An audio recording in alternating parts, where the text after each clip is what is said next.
he's on top. Million subs, he never gonna flop. Out of Chicago, where the streets don't sleep. Betting on games, making cash real deep.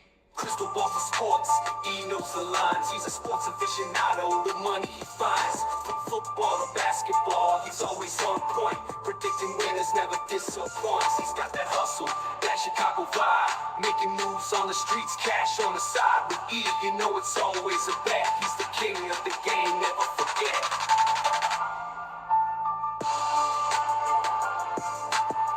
Hello and welcome to the Etoft21sports show for July 30th. How is everyone doing? My name is Eric. I'm the man behind Etoft21sports. Absolutely loaded episode for you today. My boy Reed is going to come on. Him and I are going to preview the NFC North. He's a huge Bear fan. I am a huge Lion fan, so really looking forward to picking his brain, see where he's at with his team, because there's a lot of hype around the Chicago Bears this year. And I'm going to be telling you why you need to fade Sam Laporta in fantasy football this year. But before I get into all that, I'd like to say thank you to Parlay Play, the sponsor of the show. If you're not using Parlay Play, go to the App Store, download the Parlay Play app, use promo code NFL Betting Blitz for a nice little deposit match. Those watching on YouTube, please hit that subscribe, like button. It helps me out. Those watching on Twitch, also hit the follow button. Helps Uncle Rico out. Now, let's jump into the fantasy football spotlight. The player that's in the fantasy football spotlight this week is Sam Laporta. He has an ADP of 24, tight end 2. Laporta had the most PPR points ever by a rookie tight end. And you know what I always say? You want to buy low, sell high. Because of his production last year, Laporta is getting drafted too early. 58 points of his 239.3 he scored came in 2 games last season. You take those 2 games out, he averaged 11.4 points per game. He would project it out, if you take those 2 games out, 171.3 fantasy points, which would have had him finish as tight end 11. Plus, he had 10 touchdowns, with half of his touchdowns coming in 2 games. He's obviously due for some touchdown regression. And we also need to face facts. If Hawkinson and Kelsey didn't get hurt, both of them would have finished higher than Laporta. I know that production is tough to come by in the tight end position, but would we rather draft Laporta early in the 2nd round, or later on in the 5th round, take Evan Ingram, who in 2 years with the Jaguars has finished as tight end 5, tight end 2, averaged 203 fantasy points the last 2 seasons. Drafting Laporta in the 2nd round is too high, and because of that, we are fading him this year in fantasy football, and that is why Sam Laporta is in the fantasy football spotlight this week. Now, without further ado, let's welcome the guest this week, my boy Reed, to the show. Reed, how you doing today, my man? Doing great. Ready to talk some ball. Ready to let you know how I feel about the Bears. Did you see the trailer for the new Hard Knocks? Chills, but very on brand that half of it was old players. I mean, dude, they're gonna, like, you know, the hype around this, and like I wish I would have got the clip.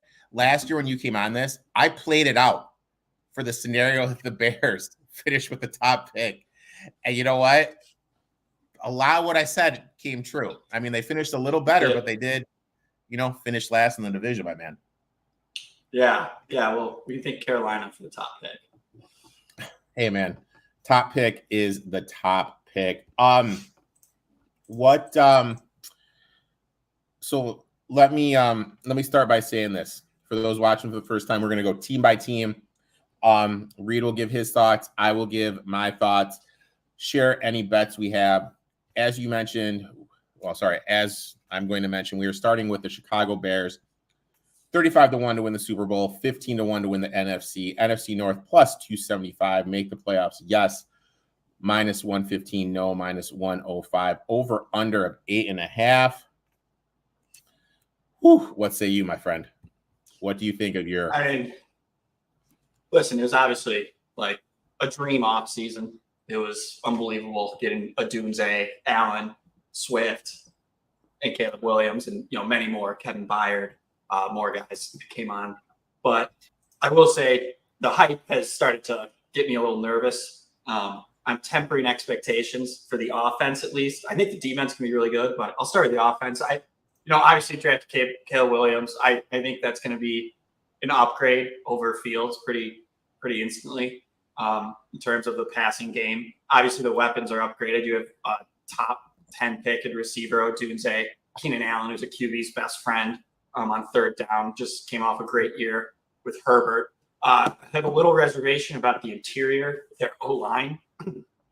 Kind of tea leaves at camp are saying they're getting basically just pushed around by the interior defense line of the Bears, which isn't necessarily that defense's like strong suit, but I don't know. I think the O-line is unproven. It could be good, but especially with Williams being 6'1", those three guys, I mean, inside Jenkins, Bates, Shelton, or it's probably what it's going to be. Nate Davis never plays. It's just a lot of like Jenkins is good, but he's hurt a lot. It's a lot of replacement level guys in the middle. And with a shorter quarterback, you probably want to shore that up a little more. So that's like my concern. At the same time, they do have a litany of weapons. I'm not like the biggest Cole Kmet fan in like general terms of an all-around tight end, but I think he's a very productive red zone player. Everett is a seasoned pass-catching tight end veteran.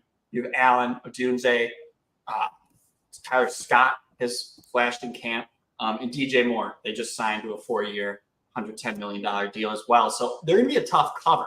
And I think it's going to be hard for defenses. They can't double any of those three guys really, unless they want to leave a lot of one-on-one for those receivers. Defensively, last year, obviously they finished really well. The secondary is just incredible.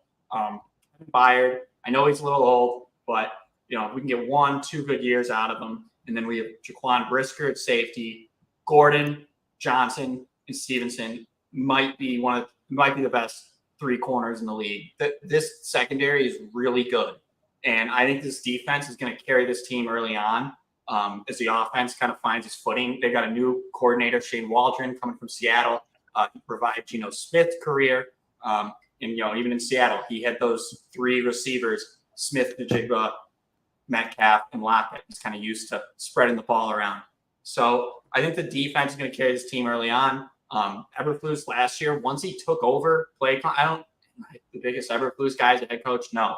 But he calls it pretty good defense. Last year, they really finished strong, ended up causing a lot of turnovers. And hopefully this year, they won't come out the gates and let up 40 week one. But I think this team's going to be good, but I think the hype is maybe – I'm tempering my expectations. One more nugget on the Bears defense, defensive line, guy to look out for, defensive tackle, Gavon Dexter, second-year player out of Florida. Really, he did his conditioning with defensive ends instead of the tackles. He's been popping in camp. I think he's going to have a big year. Bears are going to be good. They're going to push for a playoff spot. I don't know if they're going to make it, though. Before I hear all this stuff about Caleb Williams is the next Mahomes and he's going to lead the Bears to the Super Bowl, we need to realize we have no idea what this kid is. Everyone wants to appoint him all this stuff because of the numbers he put up in a pass-happy offense and how his arm talent looks throwing a ball while wearing mesh shorts. Let's just kind of pump the brakes. In college, he was allowed to extend plays, but here in the Waldron offense, it's designed short passes. Will Williams be able to do that? You know what I mean? Because he played in college and he's used to doing something, extending plays, running around, making a big play.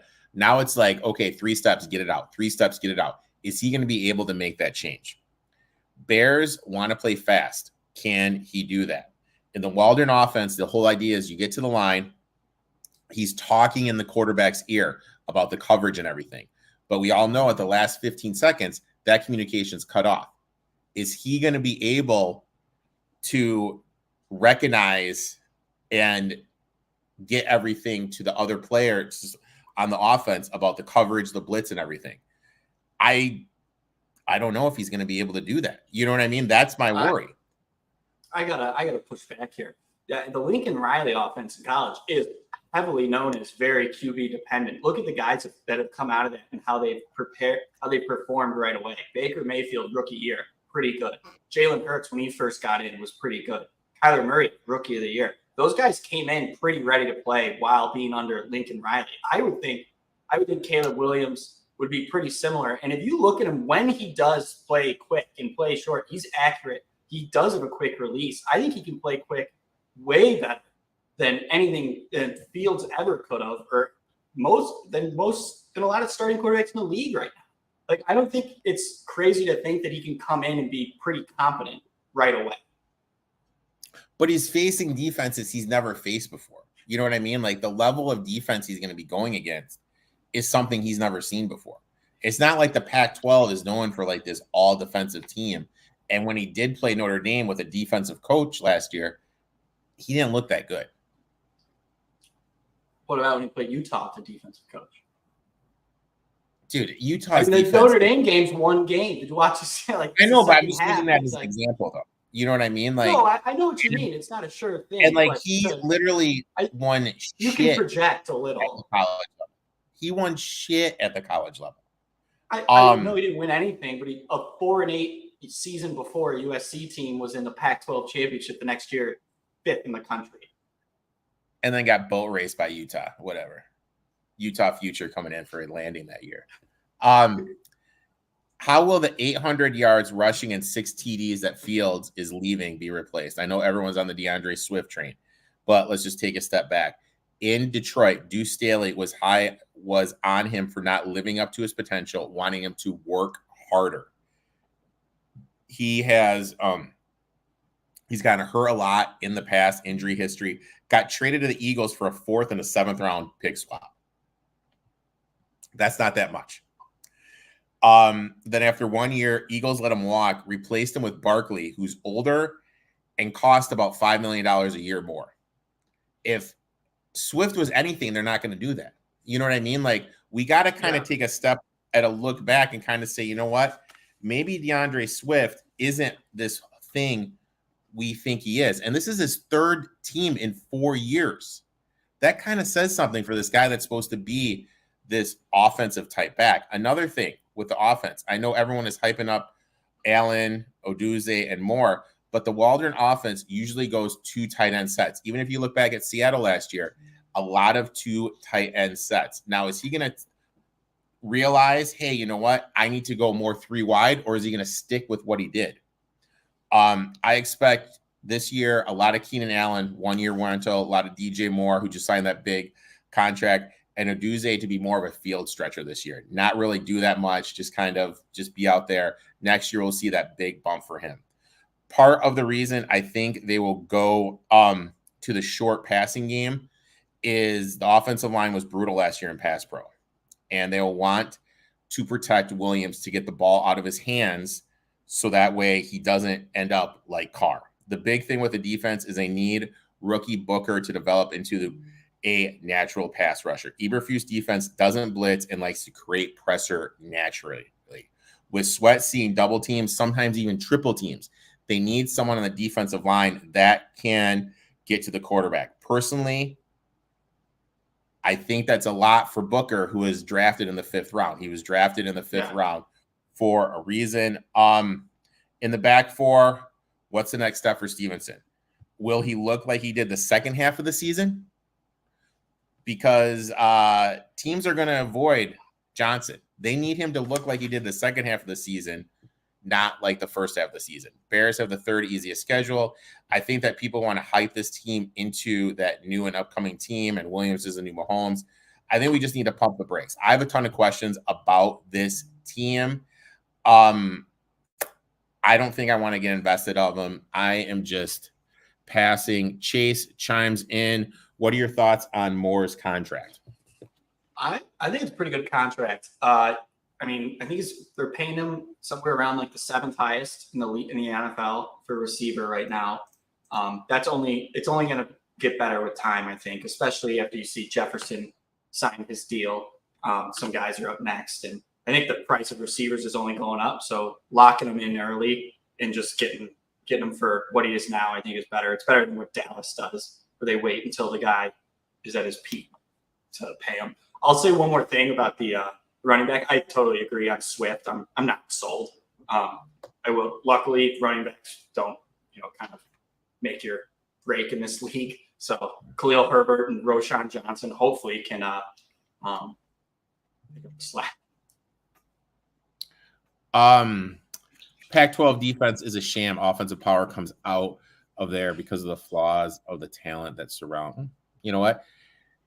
Kind of agree with our boy Chase, and he thinks that the Vikings are going to take the good old NFC North. They are 80-1 to win the Super Bowl, 40-1 to win the NFC, 10-1 to win the NFC North. To make the playoffs, plus 300, yes, minus 400, no. Over under is 7.5. And yes, I did have some free time this weekend. I did mess around on the old little Canva app. The graphics department was putting in a little work, guys. They'll get better. I'm still new to all this like Canva, Snappa shit. I struggled in art class when I was a kid. Shocker. I know. But Vikings, my friend, lay it on me. What are your thoughts about them? Rebuilding time. No more Cousins. Drafting McCarthy out of Michigan. Have thoughts on that? Just signed Jefferson to his big deal. Obviously signed Darisaw, short up left tackle. You got Sam Darnold coming in for a new year. And honestly, what kind of sticks out to me about the Vikings, they made some interesting moves on the defensive side. They signed a bunch of guys: Greener, Cashman, Van Ginkel. Unfortunately, they didn't sign anyone in the secondary, but they signed some, and they drafted Dallas Turner round 1 as well. So they added some talent to a defense that last year really didn't have much, and kind of got torched all year. But I think, with Brian Flores kind of, made something out of nothing last year with his blitz heavy scheme, where a defense with not a lot of talent kind of ended up being, I just said they got torched, but they kind of, in some games, they were not bad. And I think Brian Flores is a good defensive coordinator. I think he can make a lot happen. So they added some talent this year. They did lose Danielle Hunter, but I don't see his loss being as big of a presence because Flores is sending a bunch of pressure anyway. I don't know if he's manufacturing it, and I don't know if you necessarily need, a true pass rusher in that style of defense. The secondary is a concern for their defense, and that's probably why they're sending so much blitz. But I think their defense actually might be pretty solid this year with Flores and some new talent. Offensively, questions. O'Connell, we're going to get to see him with a non-veteran quarterback. Say if you wonder about Sam Darnold, I don't think he's like awful or the worst quarterback in the world. But we'll see what he does with O'Connell. If O'Connell is able to get a couple games of magic out of Josh Dobbs, you got a 400-yard game out of Nick Mullins. We'll see if he can kind of get Sam Darnold going, especially because they do have Justin Jefferson. We'll see if they have Jordan Addison after his DUI. And they signed Aaron Jones in the I'm more on that later, but they signed Aaron Jones in the offseason. I didn't like that. Was kind of odd to me. O'Connell's run game's never been great. So, and I don't know. I didn't love that, but also like it can't hurt. He's a veteran back, good player. I like the player. I just didn't know about the fit with O'Connell's run game. But what do you think about the Vikes? There's going to be a time this season when the Vikings start to complain about letting Cousins go and watching McCarthy play. For those of you, and I thought he was an awful pick. For those of you that watched my NFL draft coverage and the breakdowns and everything, the scouting and everything I did, he can't throw to the left side of the field. Like J.J. McCarthy literally cannot throw to the left side of the field. No. And this is going to be absolutely brutal. That means Sam Darnold starting. Again, I am not the biggest Sam Darnold fan. I listened to one interview from him at the combine, and I was like, dude, this guy's going to be nothing in the NFL. And Gino and I went back and forth on it, and I have to say so far I think I'm winning this argument. because when you look, Jets, Panthers, this guy has just gone from team to team to team to team, and he's a glorified backup. O'Connell will have to do some magic on whoever the quarterback is if he wants to get anywhere near the level that Cousins was at last year. Justin Jefferson, complete fade for me in fantasy football. We all know Cousins likes to target the X wide receiver. That was Jefferson. Now, there's also no Hawkinson to start the year to take pressure off of Jefferson. No Addison to start the year probably either. He's going to be suspended. Oh, yeah. And Probably, I'm like, right away, I'm like, dude, I'm going to take the under in receiving yards for Justin Jefferson. Books already know this. His over-under for receiving yards, 1275.5. Oh, That's insanely low.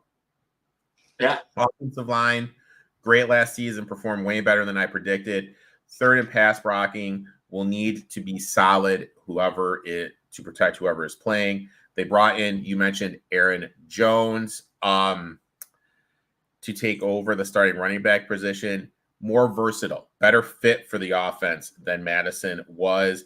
However, the important thing to remember, and we talked about this last year, this offense is different. They don't use the run to set up the pass. They use the pass to set up the run.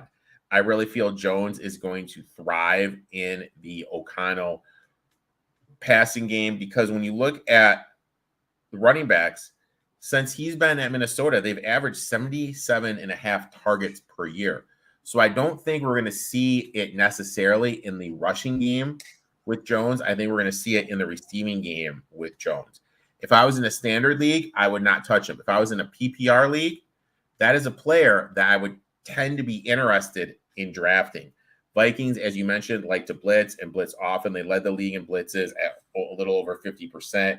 They lost Hunter, but they drafted Kerner, signed Greenlard and Van Ginkel to soften the blow. They also like to play man-to-man coverage. This puts a lot of pressure on Griffin and Murphy, who I don't think are good cornerbacks. I am going to be attacking the Minnesota Vikings in DFS this year. If they play a team that has good pass pro, that is a good wide receiver, like St. Brown from the Lions, he is someone I'm going to get to because this man-to-man coverage they have to play because they blitz so much, they just don't have the DBs to do. Vikings have the second best rest advantage. O'Connell, look, he always finds a way to overachieve. 2 years ago, his first year, I bet the under when you're on here. The overhead, somehow. That was the luckiest team in the NFL. Last year, I bet the under. Came down to the goddamn last game of the season. Won it by a half. He had freaking Josh Dobbs back there winning games. He always finds a way to overachieve with whoever he has. But I think this is where it stops. I think they're going to throw McCarthy out there too soon. He's not ready. I honestly think this could be one of the 3 worst teams in the league. Wow. Okay. Now, I'll do something here because you did it. You did it last year. So let's look at the Vikings' first 6 games at New York. Home versus San Francisco, home versus Houston, at Green Bay, London versus the Jets. What's their record? I think I am at 1 win right there. Bye. Is McCarthy the starter after that? Probably. I feel like that makes sense to me. Because I don't have my. But I'm old school, man. I don't know. KOC always overachieves, so I don't know if I want to. No, but I think this is where it stops. I think this is where he stops overachieving, and it comes back. I think this is kind of like, okay, you know what? We're done overachieving. We've overachieved for 2 years. We have a lot of holes offensively with not really having a QB. Look, I think they're 1-5 going into the bye. Then they play the Lions, which is going to be a tough out. At the Rams, a tough out. Colts are tough. Jags, Titans are going to schedule. They have a tough schedule. I was looking at it before. I mean, even the bad teams they got are like not bad. Like they get Chicago twice, but we're better. Now they get Atlanta, but that's a Cousins revenge game. The Cardinals were bad last year, but now, Murray, Murray with a fully healed knee, and then you get the Colts, but Richardson's back. If he's good, they just have a tough schedule and some question marks. Not Colts. Titans quietly could have the best defensive line in the NFL too. And no, like I target them week 1. You know what I mean? Titans. Yeah, Titans have some talent. They signed Snead. They have Simmons on the D line. They're going to be tough. Like, look, I have them like you hit the nail on the head. I think after the bye, I think they're 1-5 going in the bye. After the bye, that's when they bench Darnold, go with Cousins, and then you're throwing Cousins in against the Lions. McCarthy, excuse me. Throwing McCarthy in against the Lions defense. You're telling me Hutch isn't going to be throbbing at the bit to get to him? I don't know, man. I think this is going to be a long season in Minnesota. I just don't see it with them at all. Yeah. The only hesitation is they have 2 guys that have just gotten a lot out of nothing, Flores and O'Connell, but maybe it stops here. I do have a bet for the Vikings. All right, lay it on me. Kind of what you touched on earlier about Aaron Jones, but kind of you said the passing game, which I agree with. I think under in the rushing yards department. He's at 725 and a half right now. You got kind of an older running back. They're not going to want to make him, they're not going to want to give him a bunch of carries. They don't want to, play for them for a couple of years. I mean, their KOC rushing offenses the past 2 years have ranked 27th and 29th. And especially I have it in my notes, I wrote down, they may start 1-5. And if they turn to McCarthy, how much are they going to want to, let him loose and lean on Jones? I just don't think, I don't see him getting to that number, especially with how much they like to pass to set up the run, as you mentioned. And if they do go to McCarthy, there's going to be a lot of stacked boxes. I totally get it. I would, if I were to play Jones, that's why I said, if I'm going to take Jones, it's got to be a PPR set. PPR, I'm all over Aaron Jones. Excuse me. Now we're going to go to Jones's former team. We're going to go to the Green Bay Packers. Super Bowl 19-1, NFC 8-1, NFC North plus 225. Over under 9.5 to make the playoffs. Yes, minus 150. No, plus 125. What do you think about the Green Bay Packers, my friend? Well, they lost in the divisional round last year after Jordan Love choked. But congrats to him for his contract and for getting to 4,000 yards and 30 touchdowns, something a Bears quarterback still hasn't done. So I'll congratulate him on that. Coming into this year, they fired their old defensive coordinator, Joe Barry. They got the head coach of Boston College, who it's seeming more common these days that like people are kind of sick of coaching college football because of the transfer portal. So he left Boston College to be Packers DC. And they drafted lineman Morgan out of Arizona in the first round. So obviously signed Josh Jacobs from the Raiders. And another little bit, they drafted a guy behind him. I'll get to him later, but Marshawn Lloyd, running back out of USC, kind of a nice little player. But offensively, I think this is kind of an interesting offense to look at and dissect. Matt LaFleur has just kind of like a lot of weapons around him for Aaron Jones or for Jordan Love. Like Jordan Love, people forget 5th-year quarterback, but he likes to spread it around, and you saw it last year. Kind of toward the end, they've got these 4 young receivers that they took in back-to-back drafts. First, they took Watson and Dobbs, and then they took Wicks and Jaden Reed last year.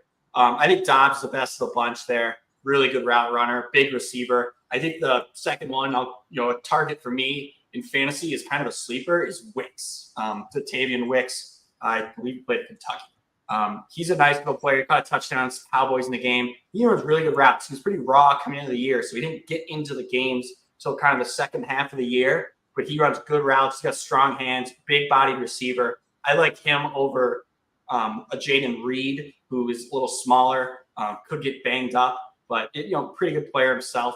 And then Watson, I really am not a big fan of. I think he's just a track guy. I don't think he runs great routes. But I don't know. This team's got a lot of hype, especially after Jordan Love's year last year. Something about Jordan Love is his second half of the year was like really incredible. It was 2,700 yards, 21 touchdowns, 3 picks in the last 9 games. I mean, that is incredible. Especially, I mean, he showed it against Dallas that he could play in the playoffs. Started well against San Francisco. I gotta say, I do have a slight hesitation on the guy. I think he gets a little lazy sometimes, throwing off the back foot and everything. He did throw, I believe, about 11, 12 picks last year as well. He started off poorly and finished the second half of the year, as I just said, incredibly strong. I think he's obviously a very good player. I'll just see if he's, is he kind of in the 6 to 12 range of the league, or is he going to kind of make that next jump to get up to the top of the food chain? But I don't know. In the NFC, he might be there pretty quickly. So I don't know. What say you? Great second half of the season, like you said. My thing with him, and you're a former collegiate quarterback, he throws off his back foot too much. So much. Oh, my God. And we need to remember that throw in the divisional round that you mentioned against the Niners. My God. When I had their money line, that was off his back so well. And that led to the Niners winning the game. I feel that they did that, though, to kind of slow him down. From what I've read and for what I've talked to people and found out, his balls were so fast, the receivers were just having a hard time. By him being off his back foot, that slowed the ball down and allowed the wide receivers to be able to do some things. The signing of Josh Jacobs is interesting to me. The Packers run an inside zone scheme. Jacobs is a power gap runner. He doesn't have the explosiveness that Jones has. The Packers still have Dillon, who isn't an inside zone runner. And they drafted Lynch, who you mentioned from USC, who isn't a zone runner. Does that mean that they're switching to a power gap blocking scheme to fit the RBs they have? With how bad the offensive line was run blocking last season, it wouldn't shock me if they do that. They really struggled last year run blocking. With that being said, I'm out on Josh Jacobs this year. In my eyes, he's just not a good fit for the offense. And his best season when he was in that contract year a couple years ago with the Raiders. Now he's going to be running behind, and I'm going to say it, a worse offensive line than what he had in Las Vegas and in a system that doesn't fit him too well. Do you remember last season how the Raiders' run game was struggling? The last 4 or 5 games, they switched to Zamir White, and White averaged 99.5 yards per game. I really think we're seeing Josh Jacobs go like this. We need to remember, even in college, he sat behind Damian Harris. He wasn't even the lead guy in college. I think he's going to struggle this year. 3 running backs back there. They're not going to use a draft pick like Lynch unless they're going to use them. Look, I bet under 925.5 rushing yards for Josh Jacobs. Wide receiver room for me is a guessing game. Look, I know that people want to make Watt into a thing. He's a glorified field stretcher, like you mentioned. With a history of soft tissues injuries. Those never work out good. So, Dobbs led the team in targets, but Reed is getting the hype as a Debo-type player in the offense. Long story short, this is a huge pass. This is going to be a week-to-week thing. We have no idea. One week it could be Dobbs. The next week it could be Witz. The next week it could be Reed. This group is so inconsistent and up and down. You should not draft them in your fantasy football leagues because you're going to be breaking your head. And the one time that Dobbs or Reed or whoever has a good time, you'll probably have a game. You'll probably have them on their bench. Barry is out. It's a medical thing, like for your own mental health. Just don't draft the Packers receivers. Exactly, because the thing is this: if you draft Reed, week 1 he sucks, week 2 he sucks, week 3 you probably bench him, and then he goes off. Yeah, did you have that good game? And that's how you have to think about it. And that's, I'm just not going to, I just want nothing to do. As much as everyone hypes up this offense in terms of fantasy, if I get Jordan Love, great. But that'd probably be the only guy I'd want. Maybe Luke Musgrave at tight end. Yeah. He's a good player. But I do have a question for you. So, you mentioned how it's kind of one guy this week, one guy the next week. You think I mean, that might do you think that translates to inconsistency as a team when you don't know like who your go-to guy is every week? You know, you're like, all right, someone will step up this week. Do you think that is kind of an unsustainable way to play for Green Bay? I agree 100% because I'm doing these college football previews with Jim and Chase every Wednesday. And the thing I always talk about in college is, and it's true in the NFL, but not to the same extent, is you kind of need that quote unquote chain mover, that glorified number one that you're going to look to in the clutch. They really don't have that. Yeah. You know, when you look at the other teams in the league, Vikings, Jefferson, Bears, Moore, Lions, St. Brown, they have dudes that can do that stuff. Packers, you don't know. You really don't know. And I really think LaFleur just sits back and it's just strictly a matchup who he's going to look to attack. And we need to remember last year to end the season, this team leaned on Aaron Jones so much. And he's gone. Yeah. He is completely gone. And I don't think they're going to be able to lean on Josh Jacobs like they did Aaron Jones. Barry is out as a DC. They brought in the coach from BC to to be the new DC. Moving from a 3-4 to a 4-3 front, Packers could not stop the run at all. They're hoping the switch to the four-man front will help this. But important to note that BC did struggle defending the run last season in college. Now, look, I know it's a completely different game, but we need to realize that this defense wasn't good against the run at a lesser level. They're going to look to blitz more. Also, he's going to mix cover one with man-to-man, giving different looks to the quarterback. Historically speaking, Barry was just strictly a zone coverage team. All this stuff sounds good, but that's a lot of moving pieces from a coach to install in a position at the NFL level he's never held before. Packers have the fourth hardest schedule. Defense, I feel, is going to take some time to gel. Honestly, if I were to make the bet on the Packers, it would probably be for them not to make the playoffs. You can get that at plus money too. Yeah, you can get good value there. But I mean, like, yeah, so what you mean. Let's just kind of look at their schedule. So they play that weird game in Brazil. Not a weird game, but they play in Brazil against the Eagles. Then they have the Colts, Titans, Vikings, Rams, Cards, Texans. It's not an easy schedule. There's no joke. There's not a lot of jokes on here. You know what I mean? This is a tough schedule, and we need to make sure we're looking at what the team has. Obviously, if I were to ask you who is the Packers' best player, you would say what? Maybe Rashawn Gary or Jordan Love. I don't know. But like that's the thing. Their whole team's kind of like their receiving core is that maybe Jair Alexander, but like he was kind of aloof last year. I mean, their whole team is good, but I guess to the point is it's like the receiver room. There's maybe not as much great. I will say, fun fact about the defense, it's all first and second round picks on their defense, besides their nickel when he comes in, which is crazy. But also that those same players just had a defensive coordinator fired. So is it him or is it them? And we'll see if Halfley can kind of fix it. Now, I will Venmo you $100 cash. $100 cash. If you can guess who I think the best player on this team is.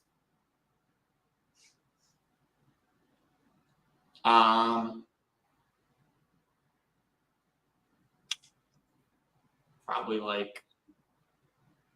the center, Myers. You're close. Elton Jenkins, their left guard. This guy is absolutely he's good. And he's their best player. And literally nobody talks about him. And that says a lot to me that when I look back and I have your left guard as your best player, kind of a little bit of a red flag, man. You know what I mean? That's a good point. Kind of a little bit of a red flag. Last team, we are going to my one. Yes. I was going to add late round flyer on Marshawn Lloyd though this year. He was a nice little player out of USC. Jacobs, injury prone guy. I think if he goes away, I think Lloyd's a nice little player. I watched a lot of USC at the end of last year as the number one pick was staying in our hands. And the outside of Caleb Williams, the best player on USC was Marshawn Lloyd, the running back. He's really good in the pass game. He's quick. It's a little small, but if he ever got some burn, I think he could play well for them. I like that. I like that a lot. We're definitely worth a flyer. Now let's shift our attention over to my Detroit Lions. I am wearing a little Lions gear right now. Super Bowl 12-1. Jesus, dude. 12-1 to win the effing Super Bowl for the Detroit Lions. NFC plus 550, NFC North plus 135. Make the playoffs, yes, minus 245, no, plus 195. Over under of 10.5. Before we get into all this, I haven't talked to you. I went to the draft in Detroit. You did? Yeah, I was at the draft. How was it? When we went to Kansas City, it was at a park, really open. Okay, like really, really open. Detroit, they had it downtown, so there'd be like little blocks that had things. So we didn't get to see everything. Luckily, we got into where the draft was before they shut it down to people. Yeah, it was a good time. It got a little cold though. It got cold fast though. It got cold really fast, right, dude? And I had Windsor style pizza for the first time. Interesting. How was it? I don't even know what that is. I have to look it up right now. It's just pepperoni and mushroom and cheese, but the pepperoni is shaved. Just a little different. I see. That's interesting. Just a little different. What do you say about my Detroit Lions? Listen, I mean, what a great run last year. Ended heartbreakingly, obviously. I won't touch on it too much for your sake, but I don't think they're the team, and I don't think Campbell is the culture that is going to, come out flat because of that. They really addressed the defense this offseason, I think, especially the secondary, getting Carlton Davis from Tampa, who is definitely a quality corner, drafting Terrion Arnold in the first round out of Alabama. And then they also added DJ Reader to shore up center of the defensive line. I think we've kind of talked about all these three other teams. It'd be crazy for us not to think the Lions they're the best team in this division. They're really talented and they know what they want to do. Maybe the best offseason addition or retention, I should say, is Ben Johnson not leaving. I think he calls a great offense. Seems like he just doesn't totally want to be a head coach, which fine. He's just going to make the city of Detroit happy and get Jared Goff $1 billion contracts. Yeah. When I was at the draft, and I don't mean to cut you off, Calvin Johnson was up there. Barry Sanders was up there. St. Brown was up there. Hutchinson was up there. The loudest cheers were for Jared Goff. Yeah. Yeah. It is just insane. Go ahead, though, with your thought, though. I'm sorry. No, that city loves him. You can tell. I mean, realistically, this is a bona fide playoff team. I mean, I'd be shocked if they didn't make the playoffs. I'd be a little stunned if they didn't win the division unless the Bears take it from them. I think it's a well constructed team. Offensively, I mean, their offensive line is just incredible. They just signed Sewell. They've got Ragnow, Glasgow, and Decker. And then Jonah Jackson left, but they signed the Baltimore guard, who's a Pro Bowl. So I don't know. Like, they still have that dominant offensive line. Year two, Gibbs.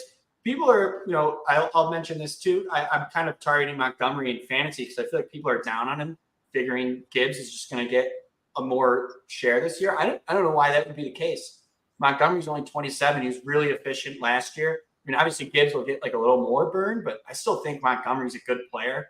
Obviously St. Brown, they just signed. If Jamison Williams can finally come into form, this offense could look a lot better. But they didn't even really need him to look in form last year. So I don't know. You mentioned Laporta.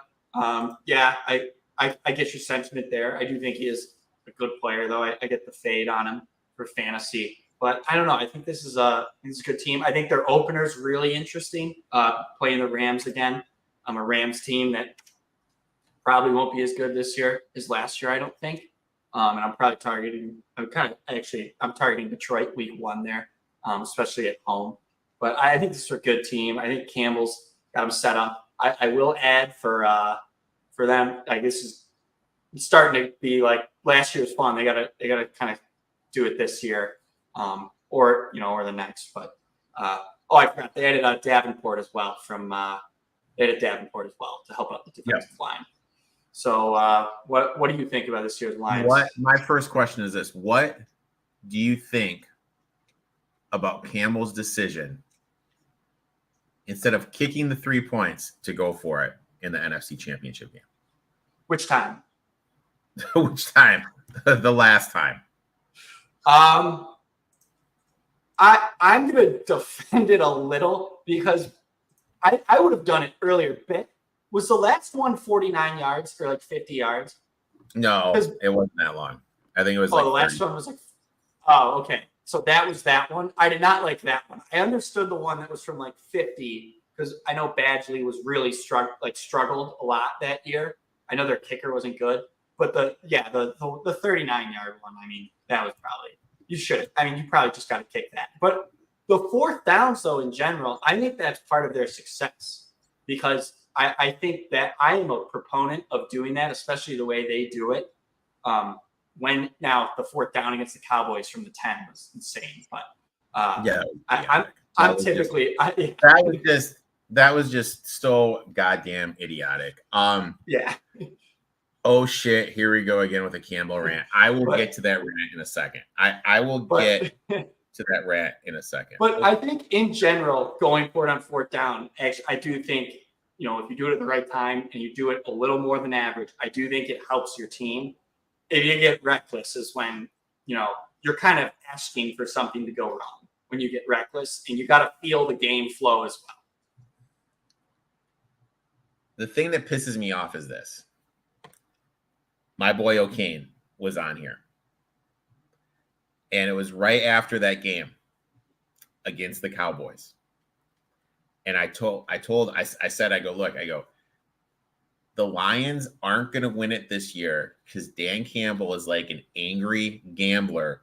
After he loses, he just keeps on pressing his chips to the middle of the table. And that is what happened in that game. But I'll get to that game in a little bit. Everyone is on Ben Johnson. Look, he's this offensive genius. But when you really step back, what he does is simple. He wants to get the ball out of Goff's hand fast and attack the middle of the field. Goff was third last year in yards after the catch. Run game to set up the pass. They use motion, play action passing. And they also use almost everyone as an eligible wide receiver. They cycle through offensive linemen. We remember one time last year they threw the Penny Sewell to win the game. Yeah. They made him an eligible wide receiver. The first thing the Cowboys game you talked about. Yeah. The Cowboys game, yeah. Didn't count because of we won't talk about it. The first thing that Holmes did when coming to Detroit was building in the trenches. And it's paying off as they have one of the best offensive line in the league. They use this offensive line to run on it. They are comfortable running on third and long to set up fourth down runs. This team has the belief they can get any amount of yards on any team in the running game that they want. They mix in zone and power gap runs. And the thing they do is, look, Gibbs is mainly a zone runner, but they use him in power run gaps. Montgomery is mainly a power run gap, but they use them at zone. So they're constantly mixing up their backs on what they're going to do, and they keep the other teams guessing. Everyone is making Laporta a must draft this year. Let's look at his production. He only had 3 effing games, Reed, when he went over 70 yards. And half of his TD production came in 2 games.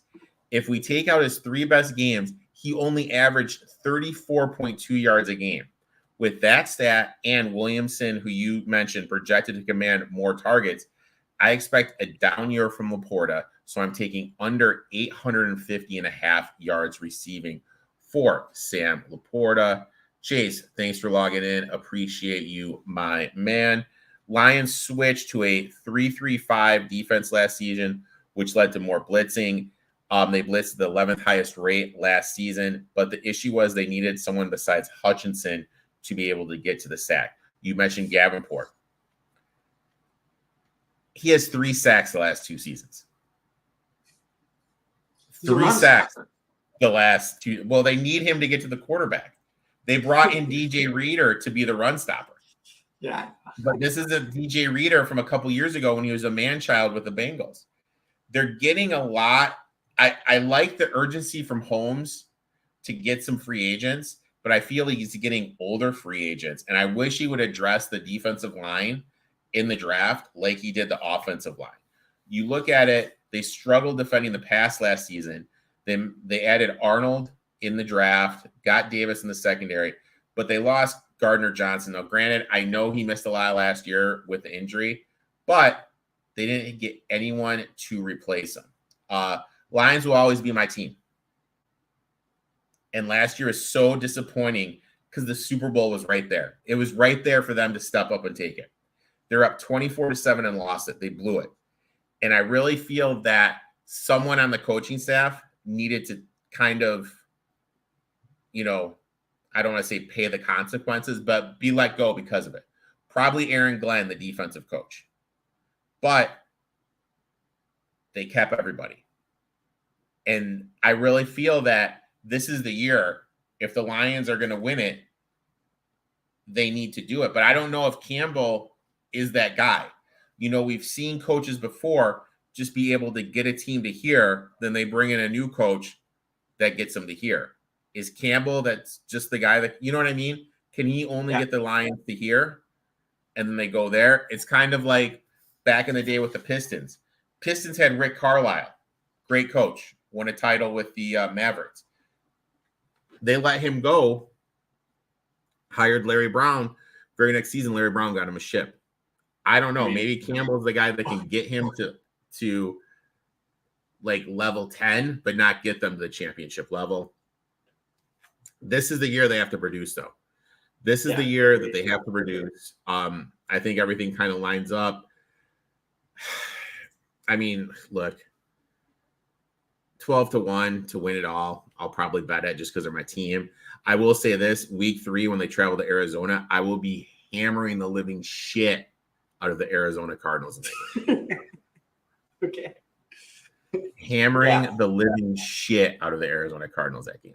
That's just going to be the spot on spots because they're probably going to be 2-0, probably going to get a little bit of that bump. We need to remember what happened last year. Everyone was talking about them. They were 2-0, laid an egg when the Seahawks came to town. So I forgot to mention the Packers week 3. I'm looking to fade the shit out of them when they go to Tennessee.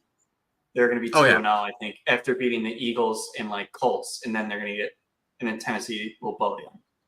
I'm telling everyone right now, Tennessee, right now, the teams that have the 2 best defensive lines in my defensive line rankings.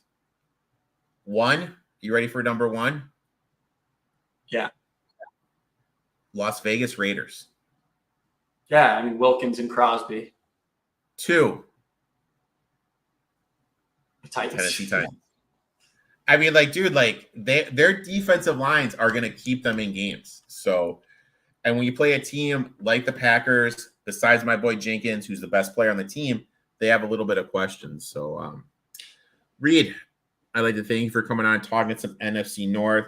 You are going to be on, hopefully, we're going to iron it out when we get off air, when you can come on during the season, hopefully week 1.